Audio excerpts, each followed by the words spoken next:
On a besoin de mettre en pratique nos prêches. On a besoin de mettre en pratique ce qui se passe. Amen. Je reviens au premier témoignage parce que Cyril me l'a raconté dimanche dernier. Il a même laissé beaucoup de choses. Il me dit, des fois tu pries, tu es surpris du résultat. Des fois, ce n'est même pas seulement ta foi, c'est Dieu qui veille sur sa parole. Tu es juste la bonne personne au bon moment. La Bible dit qu'il y a ceux qui sèment, il y a ceux qui arrosent, il y a ceux qui récoltent. Mais celui qui est le maître de toutes ces actions-là, c'est le Seigneur. Tout ce qu'il demande, c'est quelqu'un qui accepte de faire le pas, qui n'a pas peur. Amen.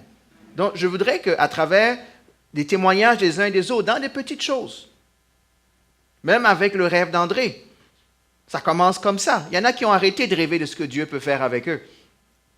Il y en a qui sont devenus carrés, religieux, on va à l'église et c'est tout. La Bible dit en passant qu'il va nous bénir au-delà de tout ce qu'on pense ou imagine, au-delà de tous nos rêves. C'est vrai? Vous connaissez ce texte-là? Donc peut-être même commencer à Dieu à demander, Seigneur, aide-moi à rêver encore de grandeur avec toi. Pas en noir et blanc, là. Moi, je veux rêver en couleur. Parce que mon Dieu n'est pas limité. Je voudrais nous sensibiliser à ça. Chacun de nous, que Dieu est un Dieu pratique. Et n'ayez pas peur de témoigner. Moi, j'espère que les dimanches, je vous ai dit, on va changer comment on fait l'église. Le culte, là, on va changer. Je ne veux pas seulement qu'on soit assis, on écoute ce que les autres disent et puis on part. On a besoin que les gens se lèvent. Voici ce que Dieu a fait pour moi cette semaine. La Bible dit ça, n'est-ce pas, dans Corinthiens? Que les gens, si quelqu'un a une parole de connaissance, qu'est-ce qu'il fait? Il la donne. On va gérer le chaos que ça peut créer ou le non-chaos, mais il faut que les gens réalisent que Dieu agit. Il y en a beaucoup parmi nous qui ne se rendent pas compte que Dieu agit. Est-ce que c'est vrai ce que je dis? Parce que chacun de nous ne regarde que sa vie. C'est vrai ça? Quand tu ne regardes que ta vie, tu ne vois que ce qui se passe dans ta vie et malheureusement, tu ne retiens que ce qui ne va pas dans ta vie. Ouais, l'homme est comme ça. Mais quand tu entends, j'ai hâte que la sœur Florence vienne nous raconter Québec, parce qu'il y a plein de choses à raconter, n'est-ce pas? Oui, elle sourit, elle sait. Il y a des gens qui se passent. Ne me racontez pas seulement ça au pasteur ou à votre mari ou à votre ami. Venez bénir l'assemblée. Que l'assemblée, que les frères et les sœurs se rendent compte qu'il y a encore un Dieu qui agit. Parce que vous savez, à un moment donné, quand on prie, oui, on dit Jésus. Mais on va aussi dire des fois le Dieu de Cyril, là, le Dieu que Cyril a invoqué, là, agit. C'est comme ça que la Bible dit, n'est-ce pas? Le Dieu de Jacob, le Dieu d'Abraham. C'est toujours la même chose.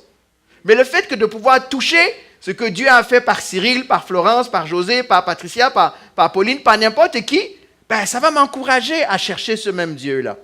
Ce n'est pas à me comparer à la personne, mais ça me rappelle que Dieu est encore vivant, que Dieu agit, que ma situation n'est pas si désespérée que ça, parce que Dieu est encore capable. La preuve, il le fait. On ne veut pas entendre ce que Dieu a fait il y a 15 ans, ou il y a 2000 ans. Il n'est pas mort il y a 15 ans, il n'est pas mort il y a 2000 ans. Il vit encore aujourd'hui. C'est vrai? Et quand on écoute certains d'entre nous, pour plusieurs parmi nous, même Achille a donné un bon témoignage avec Nicole ce mercredi, comment Dieu est capable, même quand on ne s'y attend pas, même quand on crie à lui. Mais il faut encourager le peuple de Dieu. Ah, Nicole veut témoigner? Ok, pas aujourd'hui. Ok. Mais Dieu fait des choses, Dieu fait des miracles. N'ayez pas peur, parce que même les gens ont peur même juste de témoigner. Vous allez me dire, oui, mais j'ai peur de parler en public. Chasse cette peur. Viens encourager, viens briser les autres chaînes qui restent encore en déclarant en public. Si tu transpires, on va te donner des mouchoirs, tu vas t'essuyer. Tu as soif, il y a de l'eau à gogo. On n'est pas au désert. Même César m'a donné un beau témoignage dimanche. Encourageons-nous les uns les autres. C'est ce que la parole de Dieu dit, n'est-ce pas? Encouragez-vous les uns les autres. Je vous dis, le dimanche matin, c'est le pep talk. On vient s'encourager parce que la vraie vie chrétienne, c'est quand on quitte d'ici. On est ici, 2 heures, 3 heures le dimanche? Il reste combien d'heures dans la semaine, là? Une majorité ou bien une minorité? Une extrême majorité. 3 heures dans une semaine, c'est une goutte d'eau dans un verre.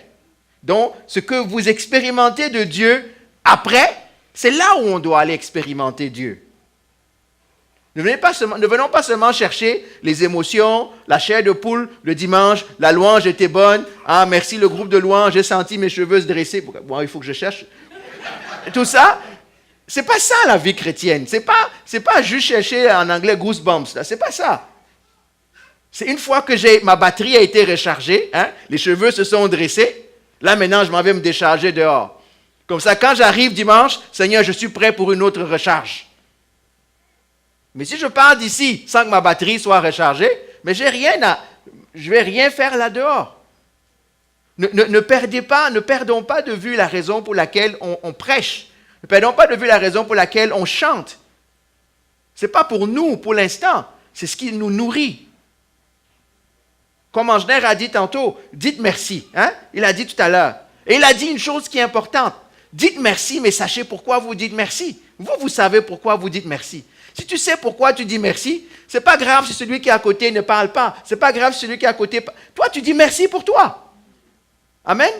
Et là, tu deviens plus libre. C'est ce qu'André a dit. Dans la présence de Dieu, on doit être libre. Que les barrières d'intimidation ou de timidité tombent. Je voudrais nous encourager. La pratique de la parole. Est-ce que ça va? Amen. Donc, on va finir la peur aujourd'hui. Non, il y a même une autre peur qu'on doit encore briser là. La peur de témoigner, la peur de parler. Ah, mais moi, je n'ai pas été appelé à prêcher. C'est pas grave, témoigne. Raconte ta vie. Amen? Donc, ceux qui n'étaient pas là, je résume, on a couvert la peur. Aujourd'hui, on parlera de qu'est-ce que la Bible dit sur comment vaincre la peur. On a vu certaines peurs. La peur face à l'avenir. On a vu la peur devant les ennemis, devant l'adversité. On est tétanisé. On a la peur dans l'accomplissement que la mission que Dieu nous donne. Dieu te demande de faire quelque chose, grand, petit, moyen, un peu d'importance. Mais tu as peur. La peur que Dieu n'accomplisse pas. Cyril a témoigné tantôt. La Bible dit, Dieu veille sur sa parole pour l'accomplir, pour l'exécuter, pour le faire. Tu dis, oui, mais Seigneur, est-ce que tu as vraiment dit ça? Est-ce que tu vas vraiment le faire?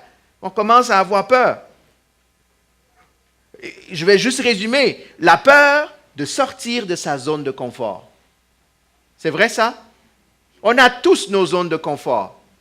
Et la peur de sortir de cette zone de confort, ça nous garde dans notre cocon. Il n'y a rien qui se passe dans le cocon. Et cette peur-là annihile notre foi.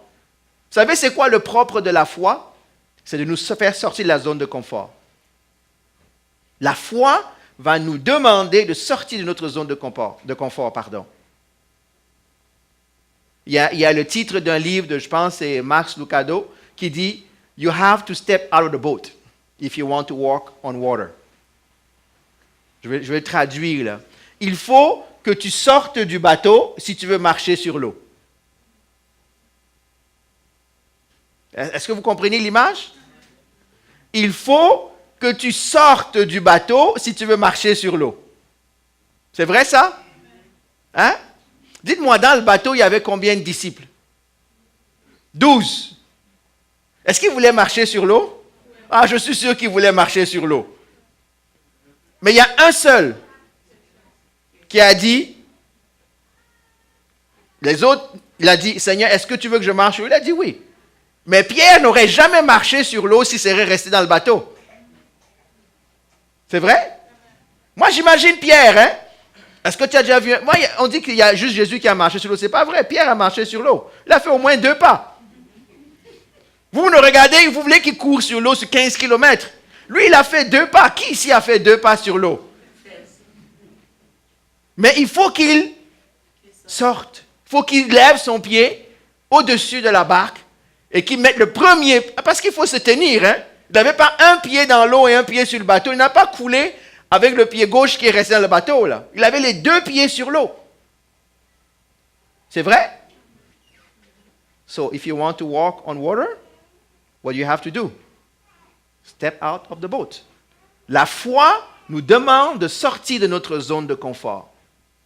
Ne retenez pas l'histoire, parce que c'est drôle comment nous, je vous ai dit, quand quelque chose de bien se passe, On a tendance qu'à ne regarder ce qui est négatif. Hein? Quand les gens parlent de Pierre, ils parlent de quoi? Qu'il a coulé. C'est vrai, hein? Allez écouter les témoignages. Quand on parle de Pierre, on dit seulement une seule chose. Oui, mais regarde, Pierre a coulé, il a eu peur, il a eu les vagues. Mais ce n'est pas ça l'histoire. L'histoire n'est pas qu'il a eu peur et qu'il a vu les vagues. Le fondement de l'histoire, c'est que Pierre est sorti du bateau. Et qu'il a fait un pas, deux pas. Oui, la peur l'a saisi, c'est vrai.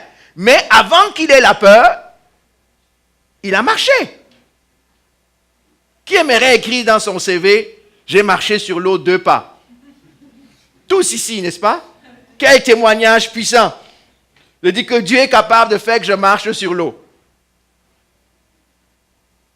Hein? Mais il faut sortir du bateau. Dieu te dit de prier pour quelqu'un, prie. Ne regarde pas ce qui se passe autour. Obéis. Parce que Dieu veille sur sa parole pour l'accomplir. La peur tue la foi. La peur garde la foi en prison. Donc, aujourd'hui, on va parler de quoi? De comment vaincre la peur. De ce que la Bible dit. Donc, on va prier. Seigneur, nous voulons te bénir et te rendre grâce. Aide-nous à saisir encore ce que tu vas nous dire ce matin. Moi, le premier, Seigneur, parce que aucun de nous n'est exempt de ce qui se passe, Seigneur Jésus. Et que, Seigneur, petite, grande ou moyenne peur, Seigneur, qu'elle soit vaincue dans le nom de Jésus. Amen. Si une peur ne peut pas être vaincue, elle doit être au minimum quoi? Dominée. Il faut triompher de sa peur. Des fois, la peur est bonne, hein? C'est vrai? On en a parlé. Des fois, la peur est bonne. La peur, des fois, nous empêche, j'en ai parlé en introduction la première fois, de faire des bêtises. Donc, il y a une peur qui est saine. Ce n'est pas de cette peur dont je parle. Se tenir devant le peuple de Dieu, prêcher, faire quelque chose, doit amener en nous une certaine crainte. C'est vrai? C'est une bonne peur. Si tu arrives les 2 doigts dans le nez, le fleur au fusil pour commencer à faire le service de Dieu, il te manque un élément essentiel. Et si tu n'as pas cette crainte minimale de Dieu, de la mission qu'on te confie, ben tu vas faire plein de bêtises. La crainte m'évite d'être je m'en foutiste. Excusez l'expression si je l'emploie à l'église. Mais il y a tout le reste des peurs, tout le reste des phobies sont faites pour être vaincus et être dominés. On a dit une chose, et je le répète, la peur est le propre de l'homme naturel. Ce n'est pas le propre de l'homme spirituel. La peur est rentrée dans le monde avec le péché. C'est vrai? Avant le péché, il n'y avait pas de peur.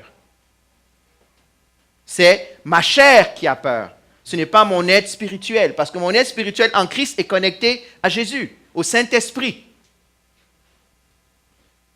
Donc, regardons ce que la Bible dit rapidement sur comment triompher de sa peur. Mais je voudrais juste nous mettre en garde. Il ne faut pas avoir peur de tout ce qui va sortir. Qu'est-ce que je veux dire par là? On doit mettre ça en pratique. Nous sommes habitués dans le monde. Voici les formules du monde. Allez dans les librairies, allez même dans la section chrétienne, ça a peu d'importance dans ce qu'on appelle les sections de counseling ou de vie chrétienne. Religion, mais je m'en vais même encore, je ne parle pas dans la théologie, je parle juste dans la vie pratique. Allez remarquer tous les titres des livres de vie pratique chrétiens, pour beaucoup, pas tous, c'est pas vrai. C'est quoi? Les 5 manières de, les 7 étapes de, les 3 manières de. Comme s'il suffisait d'avoir 7 étapes pour sortir. Hein? C'est comme les 7 étapes pour sortir, pour vaincre, pour se marier, pour choisir son épouse. Les 7 étapes ou les 5 étapes pour être béni par Dieu. Les 8 étapes, non. La marche avec Dieu n'est pas étape 1, étape 2, étape 3, étape 4. Donc, quand je dis qu'on va parler de choses que la Bible dit, ne comprenons pas qu'il y a des étapes à suivre. Est-ce que ça va? Nous, on aime la formule. Mais il n'y a pas de formule si ce n'est que c'est Dieu qui s'occupe de toutes ces choses-là. Est-ce que ça va? Mais je vais quand même le mettre en étape, puisqu'il faut qu'on parle comme on veut, comme on a peur. Première chose qu'il faut arriver, c'est reconnaître sa peur. Vous devez connaître votre peur. C'est vrai ce que je dis? Il faut savoir identifier sa peur. Parce que beaucoup d'entre nous, pour la peur ou pour autre chose, nous prions de manière des fois un peu trop vague. Je sais, je vous ai dit, listez vos peurs. Peu ont fait la liste des peurs. Donc, si je vous demande, avez-vous prié pour vos peurs? Je suis sûr qu'il y aura plus qu'une personne qui va lever la main. C'est vrai? Il y en a qui ont prié pour leur peur. Bon. Mais si tu n'as pas fait la liste de tes peurs, dis-moi pour laquelle tu as prié. Est-ce que vous voyez le paradoxe? Oui, je prie pour ma peur. Seigneur, aide-moi à triompher de mes peurs. On a fait un gros paquet cadeau. On a fait un gros paquet qui s'appelle la peur. On a pris une grosse boîte. On a écrit sur la boîte peur. Mais on n'a pas identifié qu'est-ce qui est dans la boîte. Mais si je connais mes peurs, alors je peux dire, Seigneur, aide-moi à vaincre la peur de parler en public. Aide-moi à vaincre la peur de ceci. Est-ce que c'est un peu plus précis comme prière? Parce que même si Dieu te triomphe de la peur de... Supposons que tu as 4 peurs, admettons. Peur 1, 2, 3, 4.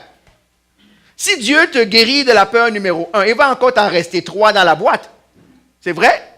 Tu ne viendras jamais témoigner que Dieu a réglé mes peurs. Parce que toi, tu vois juste la boîte peur. Alors que je suis capable d'identifier la peur 2.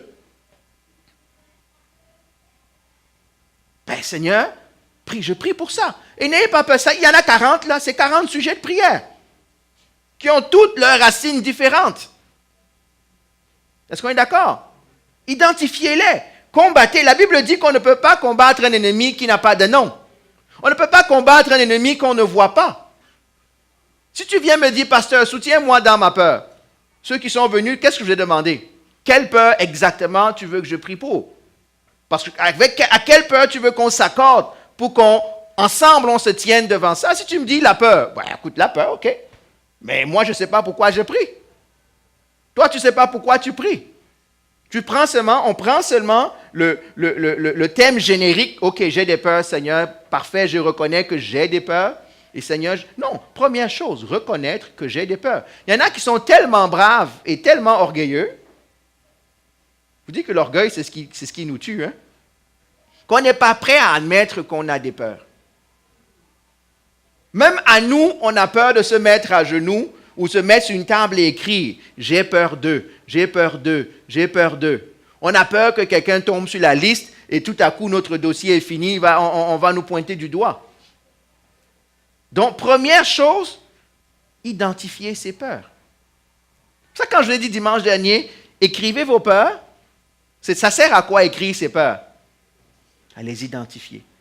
Comme ça, tu vas commencer la journée avec 30. D'ici la fin de la semaine, peut-être Dieu aura coupé 2. Ça va faire 28. Peut-être d'ici la fin de l'année, tu seras rendu à 10. Hey, tu as vaincu 70% de tes peurs. N'est-ce pas grand déjà? Mais il faut les écrire. Il faut prier. You have to engage, comme diraient les Anglais. Il faut que tu rentres dans cette bataille, peur par peur. Ça peut être la peur de prendre l'avion. Ou tu vas me dire comment oui, mais il faut que je l'écrive que j'ai peur de prendre l'avion. Je pense qu'il y a un joueur j'écoutais un témoignage, l'histoire de quelqu'un. Comment il s'appelle? C'était un joueur de football, Dennis Bergkamp. OK. Lui, il a peur de prendre l'avion. Ce n'est pas un chrétien, d'accord? Ça fait que quand l'équipe voyage en avion, lui, il prend le bus ou le train. Et toute sa carrière, et c'était un très bon joueur, donc imagine quand Arsenal va jouer à l'autre bout du monde, je pense qu'il doit partir une semaine d'avance pour arriver en même temps que tout le monde. Il le dit, c'est public. Mais moi, j'aimerais lui dire, mais pourquoi tu n'affrontes pas? Prends l'avion. Commence petit, je ne sais pas. Comment on rentre dans une boîte à la maison? J'ai aucune idée. Parce que est-ce que la peur de l'avion, c'est la claustrophobie? Est-ce que c'est autre chose? Vous comprenez ce que je veux dire par là? Et je ne regarde, I'm not looking down at anyone. Je ne suis pas en train de rabaisser. J'ai mes peurs. Mais il faut les affronter, ces peurs. J'ai peur des piqûres, j'ai peur de ceci. Il y a plein. How many? 1,000 phobias? On a plus d'un millier de phobies listées sur Internet. Donc, première étape, quoi? Reconnaître ses peurs. On ne peut pas gagner de bataille, ça c'est mon deuxième point. On ne peut pas gagner de bataille sans aller au combat. Est-ce que vous êtes d'accord avec ce que je dis? Hein? Il faut affronter ses peurs. On ne peut pas vaincre un ennemi en restant dans son sofa en disant, Seigneur, toi vas-y au combat. Dieu va dire quoi? Vas-y. Comment sauras-tu que tu as triomphé, que Dieu t'a fait triompher de ta peur si tu ne vas jamais au combat? Parce que je vous rappelle qu'il y a la théorie. Hein? Admettons, je prends le témoignage de notre frère. Ok, Dieu m'a dit de faire ça. Dans le rêve, j'ai vu que j'ai fait ça. Donc, Seigneur, je suis capable. Oui, mais demain, après-demain, il y aura un mort devant toi. Qu'est-ce que tu vas faire? C'est là que tu vas savoir que tu as triomphé. Pas que le mort ressuscite, c'est pas ça le point. Hein? Les gens pensent que le point, c'est que quand je vais aller, il va ressusciter. Non, le point, c'est d'abord que tu te lèves et tu pries. Il y a toujours le travail pratique. Parce que l'ennemi nous attend au carrefour. Hein? Tu dis que tu as gagné? OK. On va commencer. On va commencer à faire les tests. Qu'est-ce que la Bible dit? L'épreuve de quoi? De notre foi. Quand on est mis à l'épreuve, c'est notre foi qui est mise à l'épreuve. Par Dieu, par l'ennemi. Par l'ennemi, pourquoi? Parce qu'il va te montrer, regarde, tu dis que tu as la foi, mais regarde, tu n'as même pas osé prier. Je préfère maintenant que l'ennemi ne me dise pas que tu n'as pas osé prier. Que l'ennemi me dise, maintenant tu as prié pour qu'il ressuscite, mais il n'est pas ressuscité. Là, j'ai déjà gagné au moins un étage, hein, une première victoire dans la bataille. C'est vrai? Parce que gagner une guerre, c'est gagner plusieurs batailles. La première bataille, c'est d'obéir. Est-ce que ça va? Et la deuxième bataille, maintenant, ça va être le sujet pour lequel je prie que ça arrive. Parce qu'il y en a qui vont dire, ah, moi, ça fait 15 fois que je prie, je pense que Dr. Quoi avait témoigné. Je ne sais plus c'est qui avait témoigné. Ça fait 15 fois que je prie pour quelqu'un. Il ne guérit pas. 16e fois, je dis, Seigneur, ça ne vaut pas la peine. Donc, tu reviens encore à la case 0. Parce que l'ennemi te tient. Ta conscience te tient. Ta peur revient encore. Est-ce que ça va? Donc, première chose, identifier. Deuxième chose, identifier veut dire prier aussi. Hein? J'identifie et puis je prie. Deuxième chose, le travail pratique. Donc, regardons quelques textes maintenant. En passant ces deux choses-là, c'est vrai dans le monde. Hein? Je n'ai pas inventé ce que j'ai écrit là. Je n'ai pas besoin d'être chrétien. Je peux m'aller dans un séminaire complètement non chrétien et dire les deux choses que je viens de dire.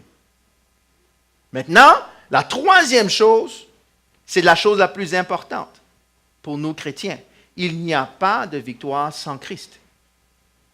Le monde, quand il donne son conseil, qu'est-ce qu'il donne? Ah, tu as la force en toi, tu es capable. Le monde te renvoie à ta propre capacité qui elle-même est inhibée. Est-ce que vous suivez?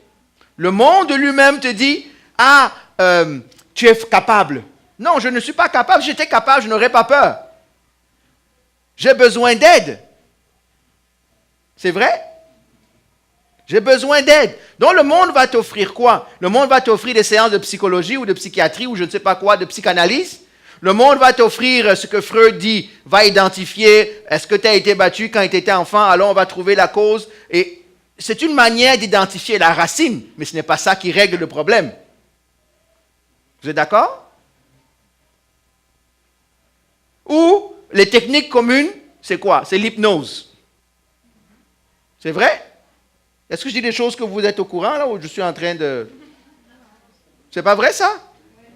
C'est l'hypnose. Tu vas voir quelqu'un qui met un pendule devant toi et puis qui te dit, bon, on va régler ta peur comme ça. S'il vous plaît, en passant, là, je rappelle, les chrétiens, on ne fait pas ça, hein? Hein? La diversion. Il y a quel est le taux de succès? On ne sait pas, hein?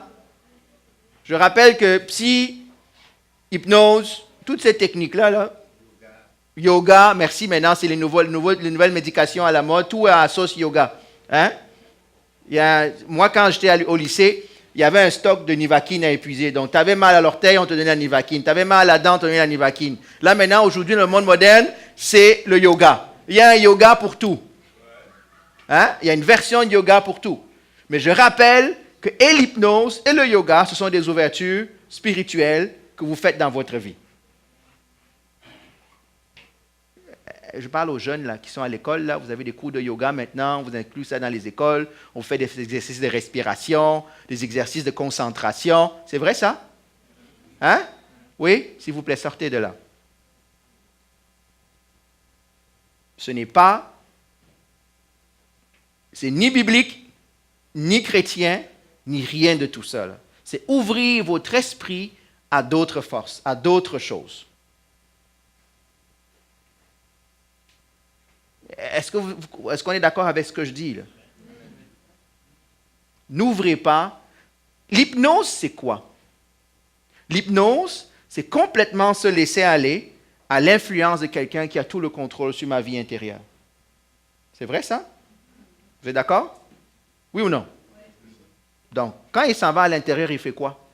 Vous pensez qu'il s'en va ouvrir des tiroirs pour enlever la peur et refermer les tiroirs et referme? Il laisse d'autres choses. Ça ouvre des portes plus tard à d'autres choses. Je sais qu'on ne veut pas en parler maintenant, on n'en parle plus dans les églises. Maintenant, on a des chrétiens, on a des séances de yoga chrétiens, on a des psychologues chrétiens, on a des... Non. C'est qui connaît l'âme? C'est Dieu. N'allez pas ouvrir des portes dans vos vies à tout ça, là. Et je le dis en tant que parent, moi je me rappelle, j'ai déjà témoigné de ça ici, là. Je n'envoie pas mon enfant à l'école pour qu'il apprenne du yoga. Si mon enfant a un problème de concentration, laisse-moi prier avec lui. Mais je ne veux pas qu'un spécialiste s'en occupe. Et pour moi, en tout cas Patricia et moi, c'est le sujet même de changer d'école. Si tu ne veux pas, là, mon fils, je l'emmène ailleurs. Je ne veux pas, il y avait, je pense quand Isaiah avait, je ne sais plus quel âge, il y avait un prof d'éducation physique qui commençait le cours d'éducation physique par position de yoga, concentration. Dès qu'Isaiah heureusement Isaiah à cette époque-là, encore j'espère, il s'est mis de côté, il a dit non, mes parents ne veulent pas que je fasse ça. Il est venu nous dire, on a appelé l'école, on a rencontré, on a dit, regardez, on ne veut pas que notre enfant participe à ça. J'envoie mon enfant à l'école pour qu'il apprenne les mathématiques, la science. Ensuite, l'évolution, je n'ai pas le contrôle sur le cursus scolaire, mais il y a des choses que je ne veux pas que mon enfant participe. Vous savez ce qu'ils nous ont dit? En passant, vous avez le droit de dire ça. Hein? Ce n'est pas une matière obligatoire à l'école.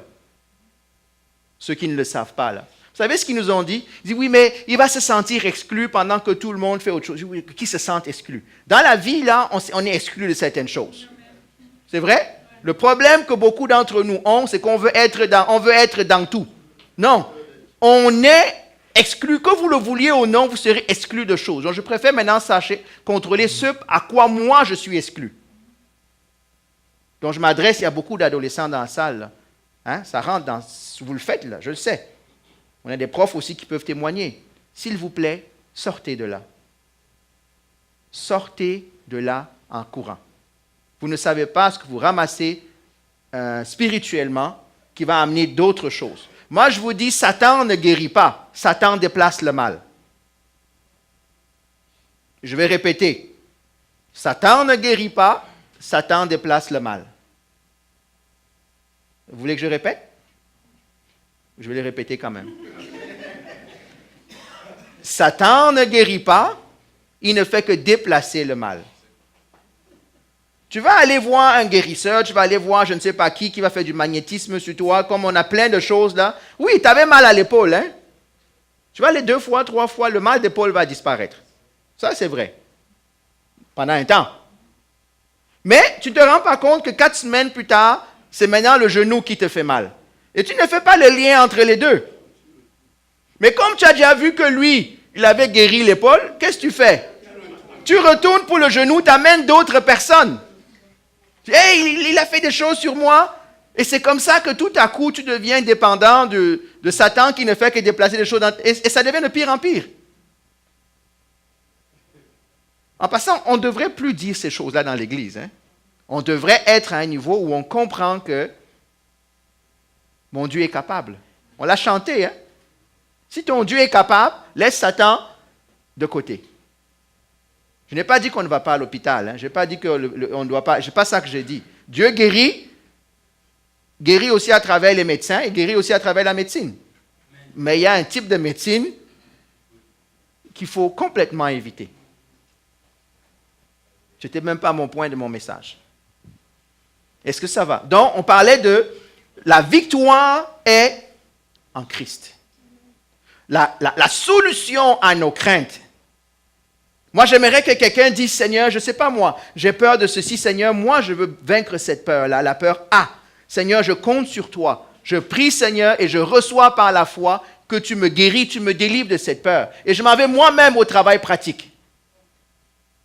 Ah, vous allez me dire, oui, mais qu'est-ce que je m'en vais faire? Et si ça rate, qu'est-ce que je fais? Je dis, Seigneur, c'est bon, je comprends que je dois encore prier. Je dois encore m'appuyer plus sur toi, jusqu'à ce que ça devienne une victoire. Ne croyez pas, comme Cyril a dit, que la victoire vient le premier jour. Hein? Il y a des fois des batailles qui sont profondes. Voici comment Dieu travaille. Au début, quand Dieu commence à utiliser ta vie, au début, tu pries, ça arrive. Hein? C'est vrai? Mais il va arriver un moment donné où ça ne va plus arriver comme ça. Pourquoi? Parce que Dieu maintenant veut que tu ailles plus profondément dans la relation avec lui.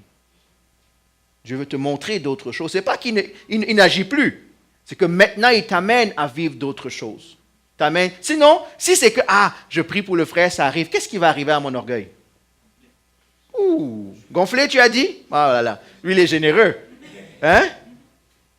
Parce que c'est comme ça que ça se passe. Parce que si c'est toujours quelque chose qui est premier coup, j'ai prié et ça arrive, je finis par croire que c'est moi. Je finis par croire que je suis capable. Il y en a qui sont pleins là. Ils disent, moi j'ai guéri 42 personnes. Il y en a qui ont ça comme un tableau de chasse. Moi j'ai guéri, j'ai prié pour 15 morts. Qu'est-ce que ça change? Tu n'as rien fait. Tu as juste été obéissant.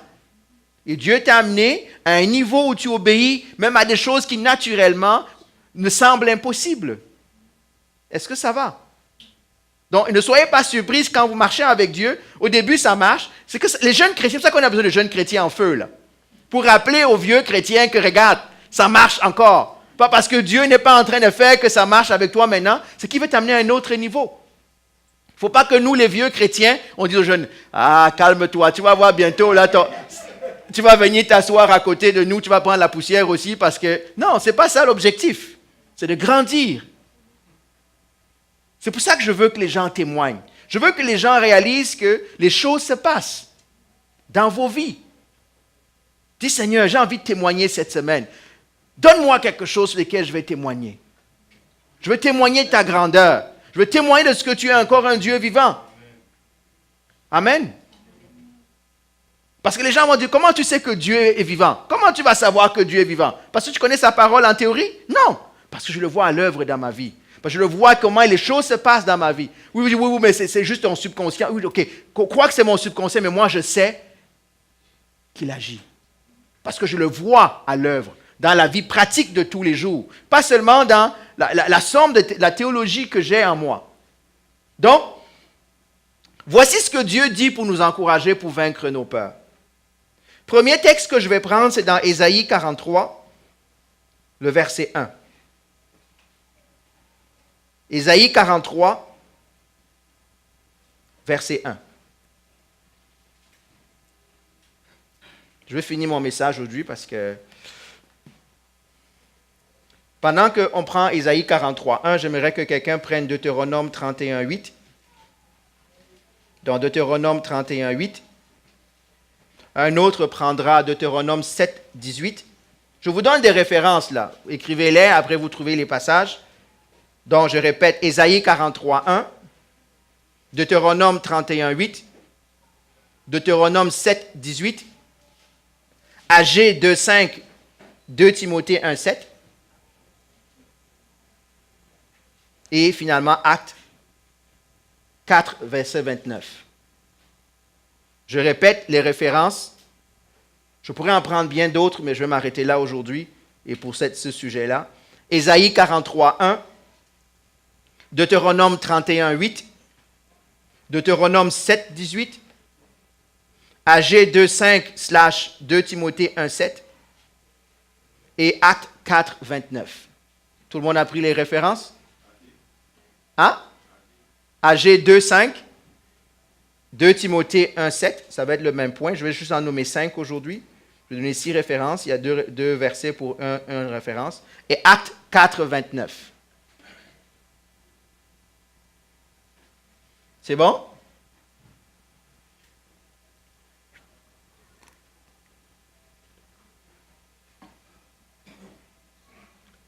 Qui a trouvé Ésaïe 43?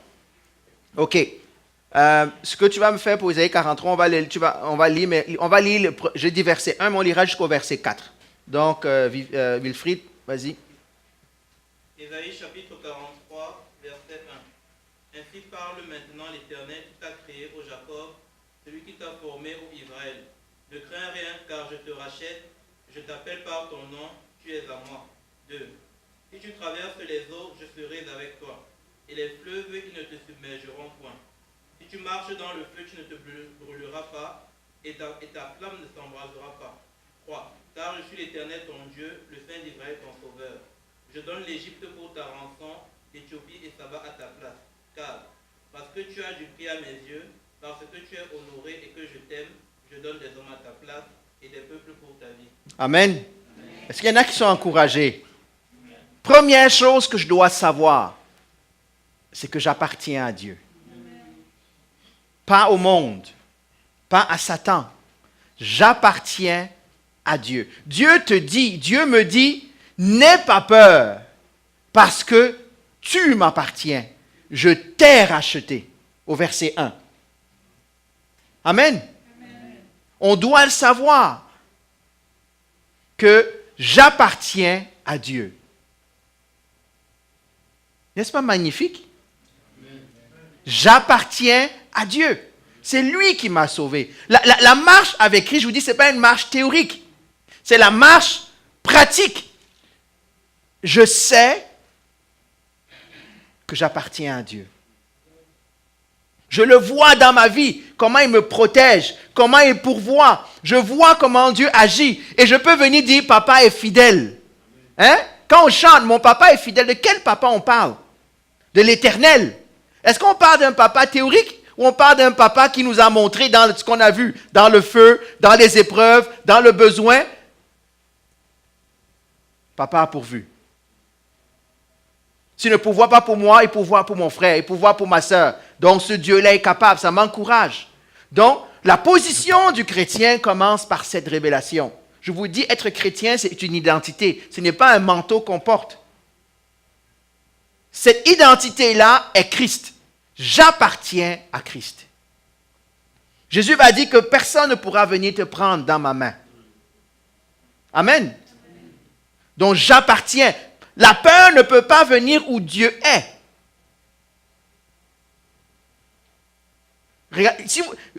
On aurait pu lire quasiment les 10 premiers versets d'Ésaïe 43. Écoutez ce qu'il dit. Il dit que même dans le besoin, Dieu va sacrifier d'autres personnes avant de te toucher. Il dit, je donne des peuples à ta place. Pensez-y. Je pense que ça ne frappe pas là. Que Dieu fait d'autres choses pour préserver les siens. Amen.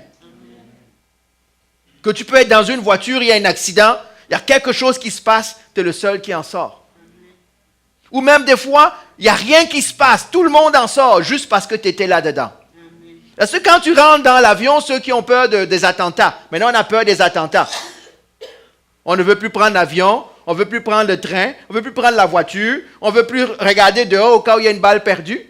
Mais c'est qui? J'appartiens à qui? Tu appartiens à qui? À Dieu. Tu dis, Seigneur, moi je rentre dans cet avion, même si l'ennemi avait planifié de faire quelque chose, Seigneur, tu as permis que je sois dans cet avion, mais Seigneur, je prends le contrôle, je te remets cet avion entre les mains. Parce que ton fils est dans cet avion.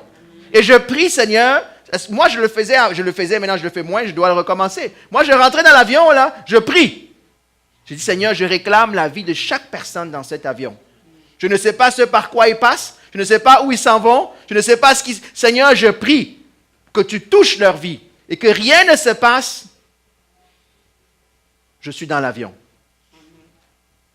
Je dis, oui, mais qu'est-ce qui se passe si Dieu fait qu'il y a quelque chose qui arrive? Ben, c'est peut-être que Dieu permet. Mais je rentre dans la position, face à la peur, Seigneur, je t'appartiens. Et ce n'est pas moi, ce n'est pas le croyant qui le dit, c'est Jacob.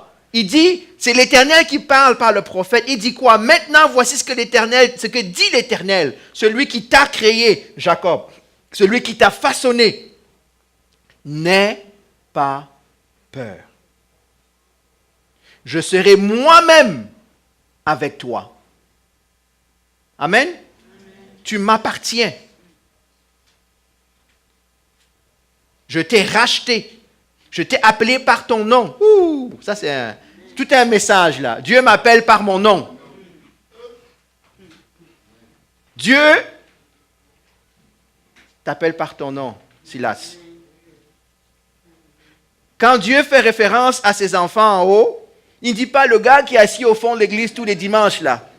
Tu sais comme nous, on ne connaît pas nos prénoms. Tu connais celui qui est souvent assis là-bas, il est souvent habillé comme ça. Non, non, non, non, non. Dieu dit, c'est Wilfried là-bas que je connais. C'est Paul, c'est Pierre.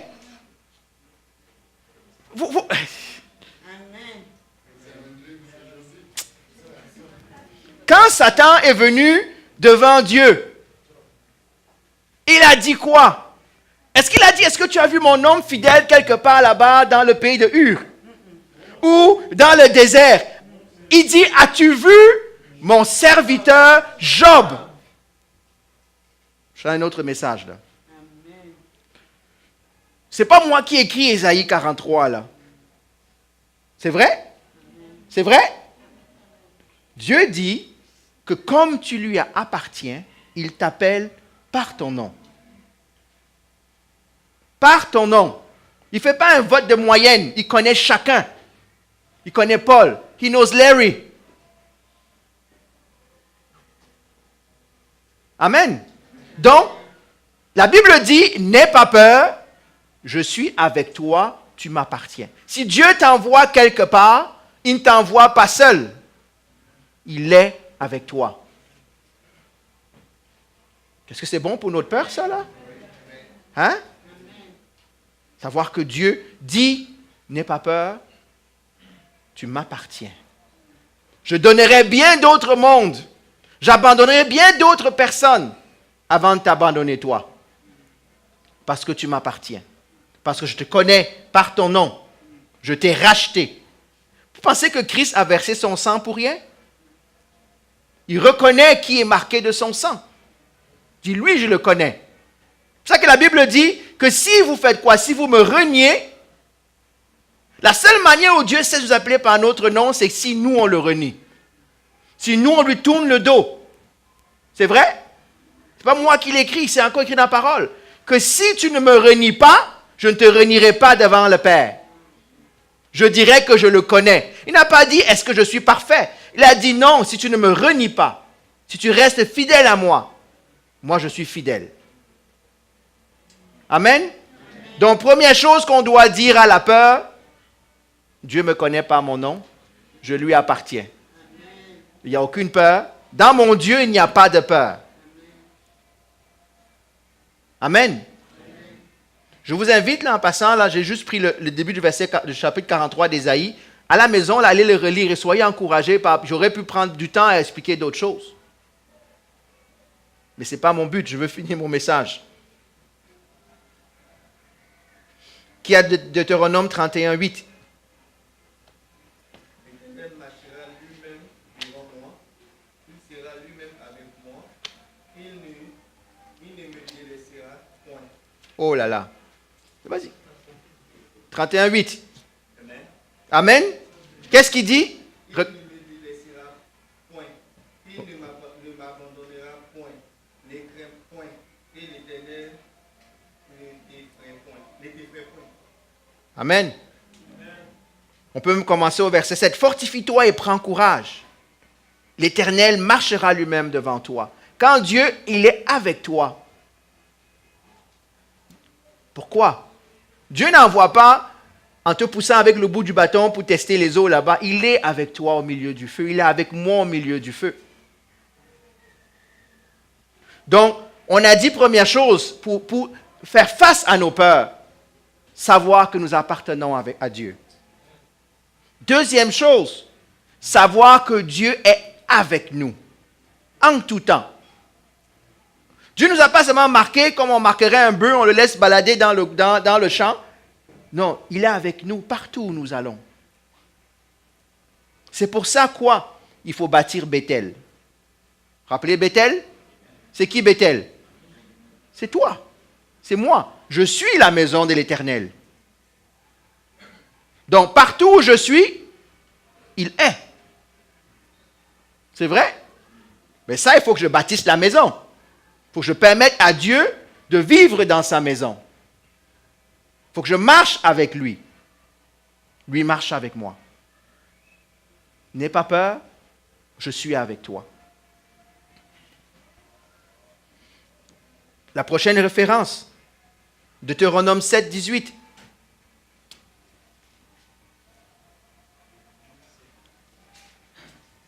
Deutéronome, chapitre 7, verset 18.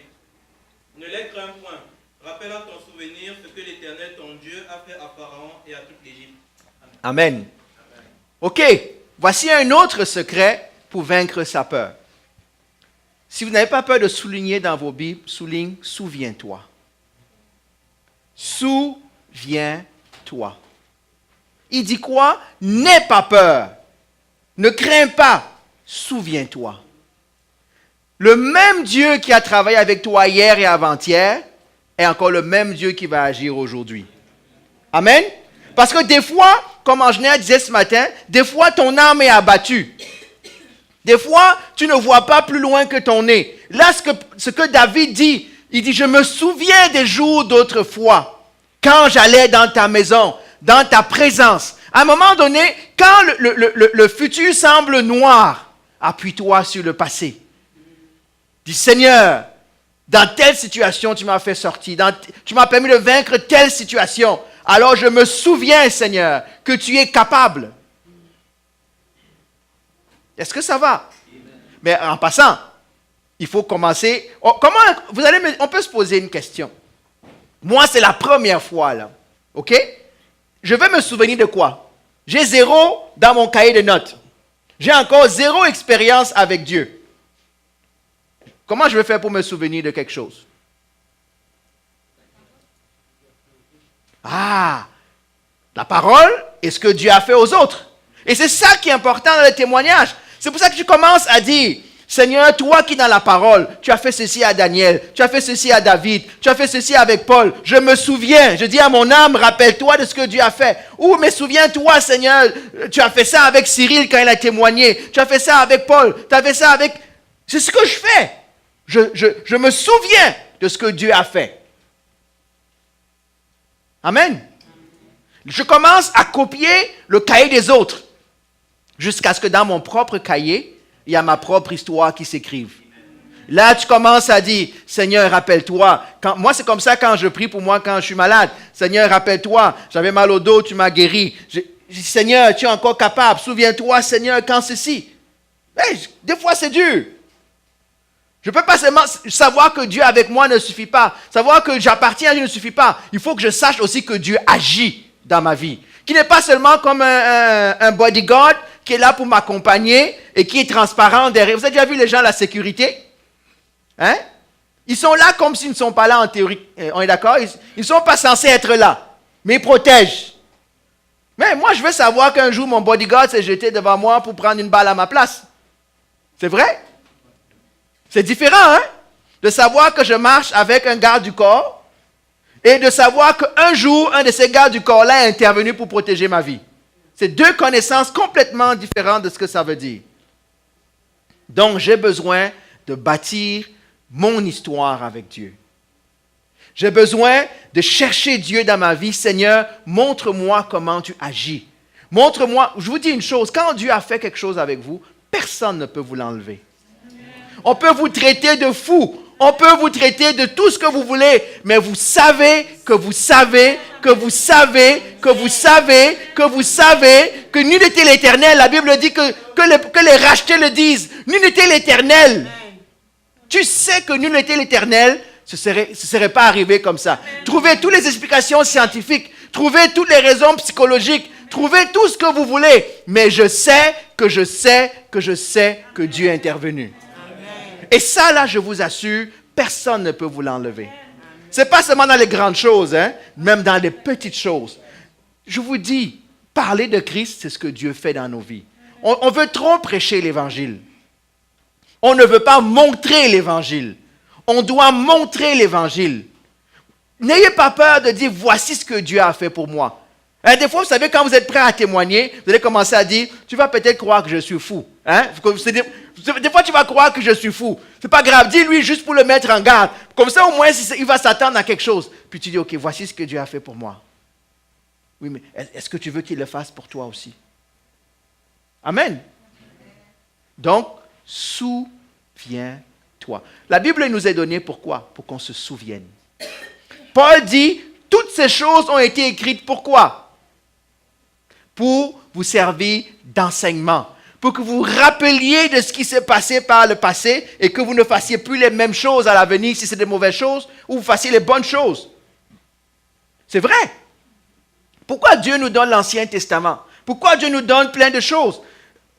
Je vous dis, il faut qu'on le réalise, que nous devenions, comme dirait un prédicateur, le livre des actes de Paul, le livre des actes de Pauline, le livre des actes de Sheila, de ce que Dieu fait dans la vie de Paul, de Pauline, de Sheila, devient un livre qu'on peut donner comme témoignage à d'autres. L'Ancien Testament, c'est le livre des actes d'Israël. C'est vrai? Dieu a choisi de se révéler, pas par un document théologique. Il a choisi de se révéler par la vie pratique de personnes de tous les jours comme vous, comme moi. C'est vrai ça? Pourquoi? Parce que c'est dans la vie pratique qu'on rencontre Dieu. C'est dans la vie pratique qu'on fait quoi? Qu'on témoigne de Dieu, qu'on manifeste Dieu, que Dieu se manifeste. Pas dans l'éloquence de ma prédication, pas dans l'éloquence de mon costume, pas dans la belle couverture de ma Bible. Oui, c'est important, mais c'est dans ma vie de tous les jours. Dans ma vie de tous les jours. C'est moi vous raconter une histoire qui est arrivée à l'église.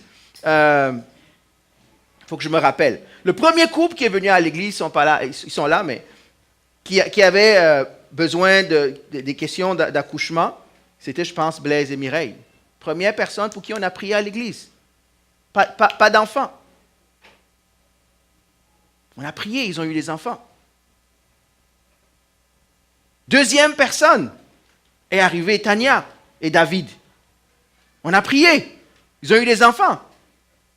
Moi, maintenant, quand je prie, quand un couple vient me voir en me disant « Hey, on voudrait avoir des enfants », vous pensez que je regarde à quoi? Je me souviens de ce que Dieu a fait.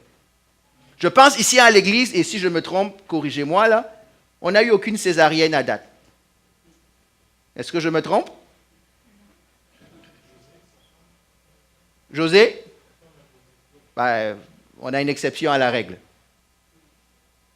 Mais toutes les personnes qui sont venues devant nous, que le Seigneur ont pris pour qu'il n'y ait pas de césarienne. Et Dieu sait qu'il y a eu des cas où on était à la veille ou au lendemain même de la césarienne, on a prié. Pas nous. On a juste mis ça devant Dieu. Est-ce que vous comprenez? Il faut que ce soit pratique, notre vie. Il faut qu'on voit Dieu. Et c'est comme ça qu'on va se souvenir. Ensemble. Les gens pensent que c'est le pasteur. Non. Moi, je n'ai rien à voir là-dedans. Comme notre frère a témoigné, toi-même, des fois, tu es surpris du résultat. Toi-même, des fois, quelqu'un vient prier, tu es dans ta tête, tu pries, ta bouche dit quelque chose, mais ta tête dit, mais je ne pense même pas que ça va marcher. C'est vrai? Est-ce qu'on peut être honnête entre nous? Alors, arrêtons de faire comme si on est comme dirait Dr. Quoi, des Moses. On n'est pas des Moses. Même si on était des Moïse, Même Moïse, la Bible dit qu'il était l'homme le plus humble. Allez regarder tous ceux que Dieu utilise. Ils ne vont jamais prendre le crédit pour eux. Parce qu'ils n'ont pas à prendre le crédit pour eux. Le seul crédit, Paul dit, si j'ai à me glorifier d'une chose, c'est de quoi? Dans ma faiblesse. Parce que quand je suis faible, alors je suis fort. Quand tu penses que tu es fort, alors tu es faible. Et ce n'est pas ça que le monde nous enseigne. Hein? Le monde nous enseigne qu'il faut être fort. La Bible nous enseigne qu'il faut être faible. Parce que quand je suis faible, alors je laisse toute la place à Dieu. Alors je n'ai pas la tête qui enfle. Parce que je sais. Paul dit, écoutez le témoignage de Paul. Il y a peu d'hommes qui ont eu la révélation que Paul a eue dans sa vie. Mais même quand Paul raconte la révélation, il dit, j'ai entendu parler d'un homme qui a été pris au 7e ciel. Au 3e, pardon, du 7e. Au 3e ciel. Lui ne veut pas mettre la gloire, c'est pas ce que Paul a vu. C'est le Dieu qui lui a fait vivre cela qui importe. Amen. Donc, on a dit quoi? Première chose, nous appartenons à Dieu. Deuxième chose, Dieu est avec nous. Troisième chose, quand ça va mal, souviens-toi. Souviens-toi. Hébreux, je pense 12 dit, entouré par cette nuée de témoins. Dieu a laissé des traces, des témoins pour nous encourager. Amen. Je rends grâce à Dieu qu'il n'a pas laissé une traînée d'hommes parfaits. Il a laissé une traînée de personnes comme vous et moi avec leurs défaillances. Quand vous lisez les pères de la foi, vous savez, moi, un des pères de la foi qui m'a toujours, jusqu'à présent, quand je ne fais pas attention, je le pense, c'est Samson. Vous savez que Samson est cité comme héros de la foi dans Hébreu? Moi, quand j'ai lu l'histoire de Samson, je m'excuse. Il a tout fait sauf être un héros de la foi pour moi. L'orgueil, comment il parle avec Dieu, comment sa vie de tous les jours est. Et pourtant, Dieu ne voit pas tout ça. Dieu le cite comme un héros de la foi. Parce qu'il a été un héros de la foi. Dieu ne met pas l'accent sur nos défaillances. Il met l'accent sur ce qu'on a fait en s'appuyant sur lui. Parce qu'il sait qu'on est imparfait. Est-ce qu'il y a des gens imparfaits dans la salle? OK. Ceux qui n'ont pas levé la main, je vais répéter la question dans une autre langue. Amen? Donc, on continue. Agé 2.5 et 2 Timothée 1.5, 1.7. Agé, chapitre 2, verset 5. Je reste fidèle à l'alliance que j'ai faite avec vous quand vous sortîtes de l'Égypte, et mon esprit est au milieu de vous. Ne craignez pas. Amen. Donc, et 2 Timothée 1.7, c'est quelqu'un là?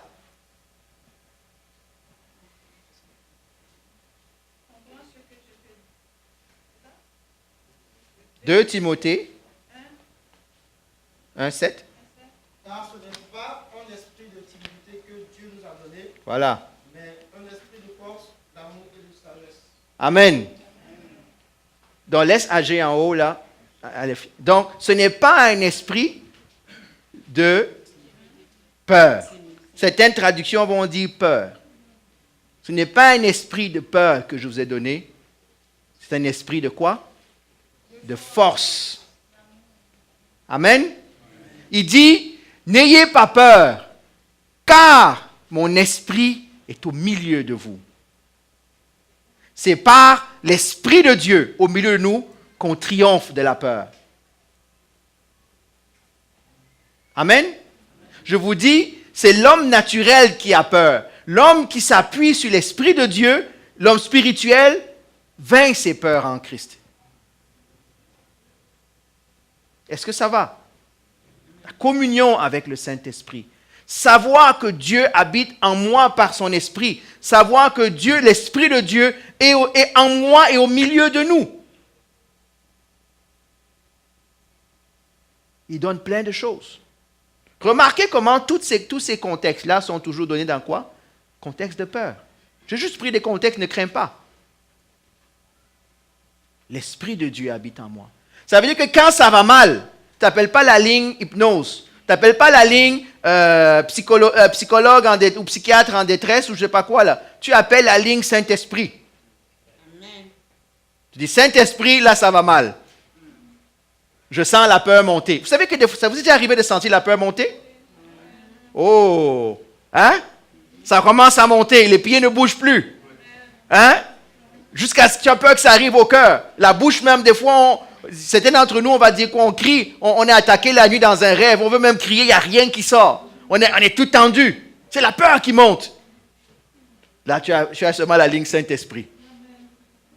C'est plus les mots maintenant, c'est l'Esprit de Dieu. Amen. La Bible dit que nous sommes enfants de Dieu. Pourquoi? Parce qu'il a mis de son esprit en nous. Il n'y a pas de chrétien sans Saint-Esprit en lui. Hein? Est-ce que je peux redire ça? On ne peut pas être chrétien sans avoir l'Esprit de Dieu en nous. Ce qui fait de nous un enfant de Dieu, hein, ce qui fait de nous l'enfant de quelqu'un, c'est l'ADN qu'il a mis en nous. On est d'accord? Vous êtes d'accord? Mais c'est quoi l'ADN de Dieu? C'est son esprit. J'ai mis de mon esprit en vous, dit l'Éternel. Et sur cet esprit-là, maintenant, la nouvelle vie va se bâtir et va être transformée. Ce n'est pas la vie du monde. C'est pas la vie. C'est pour ça que la Bible dit que tous ceux qui sont conduits par quoi? L'Esprit de Dieu sont fils de Dieu. Tous ceux qui sont conduits par la chair sont fils de qui? Du diable, du monde.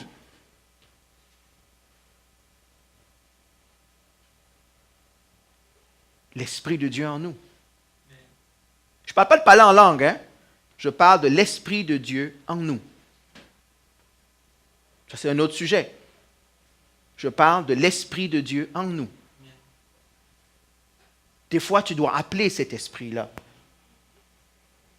Seigneur, tu as mis ton esprit en moi. Et je sais que ton esprit en moi n'a pas peur. Parce que le verset 2 Timothée 1,7, là, c'est comme ça qu'on le cite. Seigneur, tu ne m'as pas donné un esprit de timidité, mais tu m'as donné un esprit de force, de sagesse.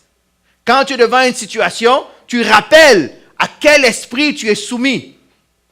Seigneur, tu n'as pas mis en moi un esprit de timidité, mais un esprit de force. Tout ce que je fais, j'essaie de booster mon homme intérieur. Rappelle-toi sur quel rocher tu te tiens. Tu ne te tiens pas sur le rocher de tes parents, sur le rocher de ton enseignement. Tu te tiens sur sur le rocher de Dieu qui est en toi, sur l'Esprit de Dieu. Amen. Amen. Ne crains pas. Ne crains pas. Finalement, on va continuer du point numéro 5, acte 4, 29, et puis je vais conclure. Acte chapitre 4, verset 29. Et maintenant, Seigneur, vois leurs menaces et donne à tes serviteurs d'annoncer ta parole avec une pleine assurance, en étendant ta main pour qu'il se fasse des guérisons, des miracles et des prodiges par le nom de ton saint serviteur Jésus. Amen. Amen. Voici le contexte de ce verset. Moi, ça m'interpelle. Les apôtres sont arrêtés, hein? Fouettés. Et on leur dit, nous vous interdisons de faire quoi? De parler encore et de témoigner de ce nom de Jésus-Christ. Ça s'appelle la peur et l'intimidation. Hein? Des fois, les circonstances nous intimident. Des fois, ça prend même la voix de quelqu'un. Eux, ils retournent pas la queue entre les jambes en disant « Ah, comment je vais faire? » Oh, eux, ils retournent. Moi, j'aime le mot en anglais. En anglais, ils disent « boldness ». Boldness. Hein? Vous savez, c'est quoi boldness? Bold, ça veut dire, qui utilise Word, là? Word et Excel et tout ça, là. Hein? Oui. C'est en gras. Hein? C'est ça, moi, j'aime. Seigneur, rends-nous en gras. Quand l'ennemi t'attaque, tu as envie d'être un tout petit. Comme ça, tu penses que tu vas passer inaperçu pour continuer à faire tes affaires. Il dit non, rends-moi bold, rends-moi plus gras, qui voit encore que je suis capable de le faire encore plus qu'avant. Si avant, ils n'avaient pas vu, maintenant, ils verront. Ça prend du courage faire cette prière-là. Seigneur, pas empêche-les de me menacer. Seigneur, pas empêche. Non, le monde va te menacer. La Bible dit quoi? La Bible dit que si le monde s'en est pris au maître, il va s'en prendre à l'élève. C'est vrai? Donc, ce n'est pas le problème, ce n'est pas le monde. Le problème, c'est nous. On doit manger le pain du maître. En disant, Seigneur, mets-moi en gras. Hein? Pas le gras saturé, on est d'accord? Mais mets-moi en gras. Qu'il voit à travers moi Christ. Seigneur, donne-nous quoi? Un esprit de courage, d'audace. Hein? On parlait d'audacité, d'être audacieux. Donne-moi, Seigneur, de ne pas être intimidé par ma peur, mais donne-moi d'avoir une foi, une action qui est plus grande que ma propre peur. Afin que quoi? Parce que c'est quand je vais faire ça que qu'est-ce qui va se passer? Alors, il dit, je répète dans version seconde 21, Seigneur, sois attentif à leurs menaces et donne à tes serviteurs d'annoncer la parole avec boldness, hein, avec gras. Déploie ta puissance pour qu'il se produise des guérisons, des signes miraculeux, des prodiges par le nom de ton saint serviteur Jésus. Pas par moi en gras, mais par Jésus en moi. Amen. Ils ne veulent pas des miracles. Seigneur, on va guérir ce problème. On ne va pas se taire. On en veut plus. On veut les inonder. Est-ce qu'ils ont été persécutés pour ça? Oui. Mais ils ont quand même prié, Seigneur, donne-moi de ne pas être vaincu par la peur et l'intimidation, mais donne-moi, Seigneur, d'être en gras. Hein, on va écrire. Hein? Je suis en gras. Gras pour Jésus. Peur. Je ne vais pas fuir sous la chaise. Je vais me tenir boldly. Je vais prendre ce que Dieu dit et je vais le mettre en pratique. Je vais retourner chez moi en disant, Seigneur, je ne veux plus être l'esclave de telle peur. Je ne veux plus être dominé par telle situation. Seigneur, assez. Hein? Enough is enough. Assez, c'est assez. Donne-moi. On a vu, je t'appartiens. Tu es avec moi. Souviens-toi. Ton Esprit Saint en moi. Le gras. Maintenant, viens mettre tout ça en gras. Afin que maintenant ma vie, les miracles, les choses se passent. Miracle, là, ne pensez pas seulement le ciel qui s'ouvre. Là. C'est une petite prière qu'on fait pour quelqu'un. Je dis petite entre guillemets. Hein? Seigneur, j'avais peur, maintenant je vais aller prier pour la sœur. Seigneur, je prie que tu la touches. Amen. Les uns envers les autres, là dehors. En passant là, oubliez, les gens disent oui, mais ils ne sont pas chrétiens. Est-ce que Dieu a besoin qu'ils soient chrétiens pour agir? Je vous pose la question là. Est-ce que Dieu a besoin, si quelqu'un dans ta famille, quelqu'un à côté de toi a besoin de guérison par exemple, et que tu as en toi de prier pour lui, vas-tu d'abord lui dire, bon, je ne peux pas prier pour toi tant que tu n'as pas donné ta vie au Seigneur? Non? Ou oui? Non. Dieu te dit, si tu te mets à cœur, prie. Peut-être que c'est comme ça qu'il va connaître que Dieu existe. Mais tu veux commencer à rentrer dans la théologie que, mais tu sais que tu vis dans le péché, tu sais que tu fais telle chose, si tu veux que je prie pour toi, il faut d'abord que tu mettes ta vie en ordre. Il est parti. Et la possibilité d'avoir manifesté Christ est perdue. Vous allez me dire, oui, mais qu'est-ce qui se passe si je prie et rien ne se passe? Il va dire que je suis un lunatique ou je ne sais pas quoi là. Laissez-moi vous donner une petite révélation. Il croit déjà que tu es lunatique. On est d'accord? Donc ça ne change rien à la situation. Il croit déjà que tu es fou. Tu viens juste de démontrer que tu es fou, c'est tout. Mais il le croyait déjà. Mais tu sais que tu n'es pas fou. C'est vrai? Nous, on a peur du regard des autres. On dit, oui, mais ils m'ont dit, je suis allé au village pour l'enterrement. On m'a dit, oui, mais non, il ne faut pas faire ça parce que les chrétiens sont bizarres. Ben ok, tu m'as déjà dit que je suis bizarre, donc laisse-moi donc agir bizarrement. Au moins, je vais justifier que tu m'appelles bizarre. Et si dans ma bizarrerie, Dieu agit, ben c'est toi qui vas être confondu. C'est pas moi. Je suis déjà bizarre à la base. C'est vrai? Est-ce que vous êtes bizarre à la base? Alors arrêtez de regarder comment eux vous regardent. Regardez-vous, regardons-nous comment Dieu nous regarde et faisons ce qu'il y a à faire. Après, maintenant, ce qui se passe, que ce qui arrive, arrive. Parce que si ça ne marche pas, tu diras à Dieu, Dieu, regarde, c'est toi qui m'avais envoyé là. Hein? Ce n'est pas le problème avec lui. Seigneur, tu m'avais... Oui, Dieu va te dire, oui, je t'avais envoyé, mais pourquoi tu n'as pas agi? Mais je voulais juste que tu le fasses. Je voulais voir si tu avais le courage, dans cette situation, de dire ce que je t'ai demandé de faire. Ok, Seigneur, j'ai compris. Mais la prochaine fois, pardon, fais que ça marche au moins, que je ne sois pas ridicule la prochaine fois. Et pourquoi vous riez comme si je raconte nos vies, non? C'est vrai.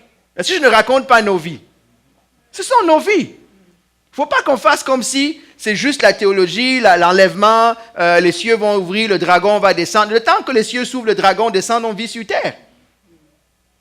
Et on doit marcher dans ça. Et on va arrêter ici. J'ai pris beaucoup de temps. Je veux finir. Je dis, Seigneur, s'il y a encore des peurs dans ta vie, j'espère que j'ai été clair. En tout cas, pas moi, au moins la parole de Dieu a été claire. Fais-y face. Ne te cache pas la tête dans le trou. Laisse Dieu agir. Et laisse Dieu. On a vu qu'il faut être spécifique. Dis, j'ai peur de ça. J'ai peur de ça. J'ai peur de ça. Seigneur, viens à mon secours pour ça, ça, ça, ça et ça. Ne fais pas seulement un gros package là. Seigneur, j'ai besoin de toi. Seigneur, je sais que je t'appartiens. Si tu as des doutes que tu appartiens à Dieu, dis Seigneur, je veux t'appartenir. Marche avec lui. Vois quelqu'un, viens me voir, on va faire la prière du salut ensemble. On va voir, ça veut dire quoi être chrétien? Dieu, tu appartiens. Dieu marche. Souviens-toi. L'Esprit de Dieu en toi. Amen? Amen. Et quand c'est chaud, Seigneur, là, je ne vais pas fuir le feu. Rends-moi plus chaud que le feu. Mets-moi en gras. Amen. On va prier. Seigneur, nous voulons te bénir et te rendre grâce pour ta parole. Seigneur, la parole dit que si nous disons que nous ne sommes pas pécheurs, alors nous te faisons menteurs. Et nous sommes menteurs, Seigneur. Je voudrais transformer ce verset en disant, si nous disons ici qu'aucun de nous dit si chacun de personnes ici dit qu'elle n'a pas de peur, alors elle est menteuse, Seigneur du puissant. Père, je veux m'humilier devant toi. Parce que je veux reconnaître que des fois, pour ne pas dire souvent, nos peurs ont inhibé notre marche avec toi. Nos peurs nous ont empêchés de manifester Christ où tu nous as envoyés, Seigneur. Nos peurs ont même fait qu'on ne parte pas, Seigneur. Père, on veut reconnaître que c'est juste la chair qui agit quand c'est comme ça. Parce qu'en toi, il n'y a pas de peur. En toi, il y a la victoire, il y a le triomphe. Peut-être nous ne serons jamais parfaits, mais aide-nous, Seigneur, à mener bataille. Seigneur, si jamais on flanche, donne-nous le courage de nous lever et de faire face encore, Seigneur. Jusqu'à ce qu'on puisse dire à la peur, peur, où est ton aiguillon? Père, je prie pour moi, je prie pour mes frères, je prie pour mes soeurs, je prie pour toute personne qui écoute ce message ou qui va écouter ce message, Seigneur. Que cet esprit de boldness, cet esprit de grâce, cet esprit d'audace nous anime pour faire face à ces montagnes qui sont devant nous. Pas en nous appuyant sur nos propres forces, mais la parole dit que ce n'est ni par la force, ni par la puissance, mais par mon esprit. La parole dit qu'avec Dieu, nous ferons des exploits. Père, nous voulons faire des exploits. Et le premier exploit, Seigneur, aide-nous à vaincre nos peurs. Aide-nous, Seigneur du puissant, dans ta grâce, à marcher avec toi, Seigneur. Père, on a prié dimanche dernier, on reprie encore. Que les chaînes de la peur soient brisées dans nos vies, Seigneur. Oh, la peur de mourir, la peur de la maladie, la peur de voyager, la peur de manquer. Père, la peur de sortir de sa zone de confort. Quelles que soient les peurs, quelles que soient les phobies, Seigneur, guéris et délivre, Seigneur Jésus. Père, je te bénis.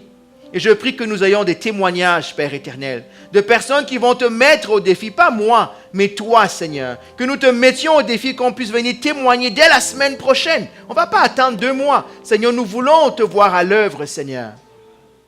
Père, nous voulons être un peuple qui te prend à ta parole. Nous voulons être un peuple, Seigneur, tu as dit, mettez-moi au défi et vous verrez si je n'accomplis pas ma parole. Nous voulons te mettre au défi, Seigneur.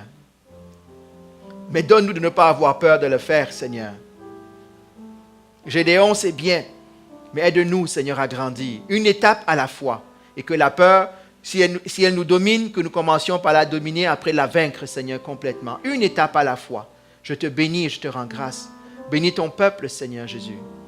Libère-nous, ta parole est libération, ta parole est délivrance, ta parole est vie. Et nous voulons tuer la mort de la peur en nous, Seigneur du puissant. Père, je te bénis. Tu es souverain. Et tu es capable, Seigneur. Sois magnifié et sois exalté. Dans le nom de Jésus, amen. Alléluia. S'il y en a qui ont besoin de prière pour ça ou pour autre chose, vous pouvez venir me voir ou voir un frère. Quand vous voulez rester dans la salle pour